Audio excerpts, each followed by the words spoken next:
माननीय श्री गोविंद भाई लालजी भाई ढोलकिया।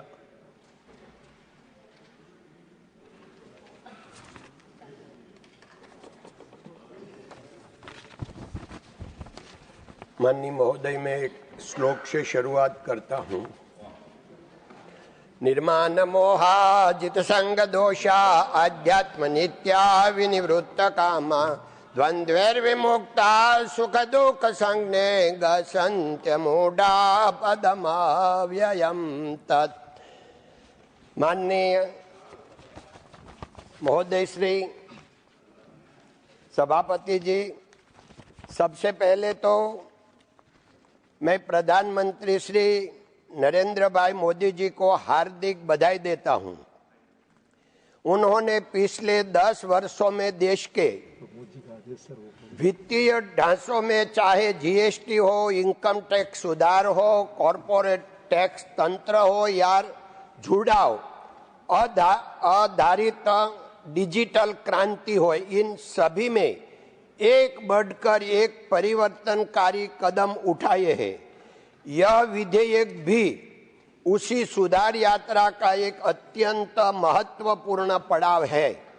मैं इस कल्याणकारी और सर्वहितकारी विधेयक को लाने के लिए माननीय वित्त मंत्री बहन श्री निर्मला बेन सीतारमण जी को बहुत बहुत बधाई देता हूं और आभार प्रकट करता हूं। माननीय सभापति महोदय, आज मैं इस सदन में केवल एक सांसद के रूप में नहीं, बल्कि हमारे राष्ट्र के करोड़ों गरीब माताओं, संघर्षरत युवाओं और उन परिवारों का प्रतिनिधि बनकर खड़ा हूं जो तम्बाकू जैसी बुराई से चुपचाप घायल होते हैं और जिनकी आवाज आज इस सदन तक पहुंच पाई है। आज माननीय श्री नरेंद्र भाई मोदी जी की सरकार ने यही पवित्र कर्म किया है। तम्बाकू और उसके संबंध उत्पादों पर कर बढ़ाकर जन स्वास्थ्य की रक्षा का असाधारण संकल्प लिया है। ये हमारा भारत में हर साल कैंसर से 13,50,000 लोग मरते हैं।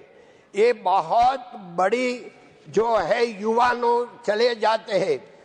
महोदय जी, मैं ये मेरा पर्सनल बात करता हूँ। हमारी कंपनी है श्री राम कृष्ण एक्सपोर्ट, उसमें 7,000 से ज्यादा कर्मचारी है। हमारी कंपनी में आज तम्बाकू मुक्त है क्योंकि कंपनी में कोई व्यसन वाला आदमी नहीं है। तो आज पूरा मैं जैसे हमारी कंपनी व्यसन मुक्ति तम्बाकू मुक्त बनी, ऐसे में भारत को तम्बाकू मुक्त बनाना चाहता हूं और मैं इसलिए प्रार्थना करता हूं। तम्बाकू युवाओं के सबसे ज्यादा नष्ट करता है, जो देश का भविष्य है।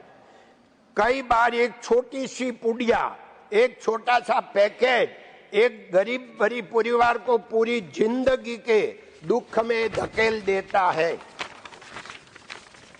आज सरकार ने वही पुड़िया, वही जहर महंगा करके पहुंच कठिन बनाकर युवाओं और गरीब परिवार को बचाने का रास्ता खोला है। माननीय सभापति महोदय, तम्बाकू के नए युवा उपयोगकर्ताओं में 43% अनुमानित कमी, अवैध और सस्ते उत्पादों पर कड़ी रोक और स्वास्थ्य बोझ में भारी कमी, यह केवल आर्थिक गणना नहीं है, यह भविष्य की सुरक्षा है। इसके लिए मैं प्रधानमंत्री जी की इस नैतिक नेतृत्व को प्रणाम करता हूं। यह विधेयक जिसमें तम्बाकू उत्पादकों पर उत्पाद शुल्क बढ़ाने का प्रस्ताव है, सीधे सीधे हमारे युवाओं, गरीब वर्गों और भविष्य की पीढ़ियों को स्वास्थ्य जोखिमों से बचाने का उद्देश्य रखता है। प्रस्तुत दस्तावेजों में यह स्पष्ट है कि भारत में तम्बाकू उपयोग 38% से घटकर 28% पर आया है और सरकार का लक्ष्य है कि इसे 2025-26 तक 13% तक लाना है। यह केवल कर वृद्धि नहीं है बल्कि स्वास्थ्य पर एक निवेश है। माननीय सभापति महोदय, एम्स की संख्या 7 से बढ़कर 23 है। आयुष्मान भारत से 10 करोड़ से अधिक परिवार सुरक्षित, मेडिकल कॉलेजों का ऐतिहासिक विस्तार, तंबाकू पर बढ़े कर से मिलने वाला राजस्व इन्हीं जीवन रक्षक कार्यक्रमों को और बल देगा। साथ ही यही भी महत्वपूर्ण है कि सरकार किसानों को वैकल्पिक फसलों की तरफ प्रोत्साहित करने के लिए योजनाओं चला रही है, जैसे कि दस्तावेजों में 1,11,889 एकड़ भूमि पर वैकल्पिक खेती के सफल प्रयोग का उल्लेख है।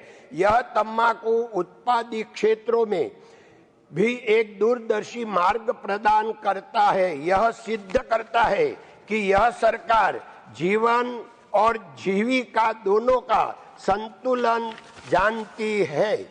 माननीय सभापति महोदय, मैं विशेष रूप से इस बात की सराहना करता हूं कि हमारी सरकार ने राज्यों को मिलने वाला हिस्सों को प्रभावित किए बिना एक संतुलित कर सरसंचा बनाई है, ताकि विकास और स्वास्थ्य दोनों साथ साथ आगे बढ़े।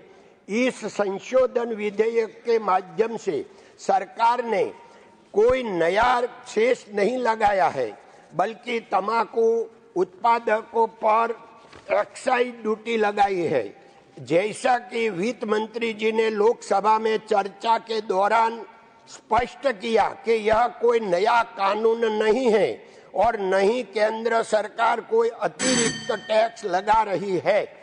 सभापति महोदय, अंत में मैं एक व्यापारी और एक जनप्रतिनिधि दोनों के रूप में इतना कहना चाहता हूं कि समृद्ध राष्ट्र वही है जहां स्वास्थ्य, नागरिक, पारदर्शिता और दीर्घदृष्टि नीतियां तीनों एक साल सत्य है। यह विधेयक भारत को विकसित भारत 2047 के लक्ष्य के करीब जाने वाला रहेगा।